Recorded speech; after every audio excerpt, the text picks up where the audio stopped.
হঠাৎ দেখে রাস্তার পাশে ওয়াজ মাহফিল চলে, একজন আল্লাহর ওলি বয়ান করে, বয়ানে দাঁড়ায় দাঁড়ায় 2 মিনিট শুনলো, শুইনা দেখে দিলটার মধ্যে একটু মায়া লাগছে, হুন্ডা তালা দিয়া বয়ানে বসলো পেছনে। আল্লাহর ওলি বয়ান করতে করতে করতে করতে মা বাবার মোহাব্বতের বয়ান যখন শুরু করলো, ওই যুবকেরা মন কান্নার আওয়াজ, ময়দানে গড়াগড়ি খায় আর আল্লাহ আমার মাফ করিয়ে দাও, আমি জাহান্নামে যাইতে পারবো না, আমি মা বাবার অভিশাপ নিয়ে কবরে যাইতে চাই না, আল্লাহ মাফ করে দাও, মাফ করিয়ে দাও।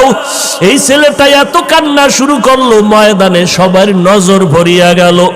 মোনাজাতের পরে ওই ছেলেটারে সবাই ধরিয়া হুজুরের কাছে নিয়ে আসলো।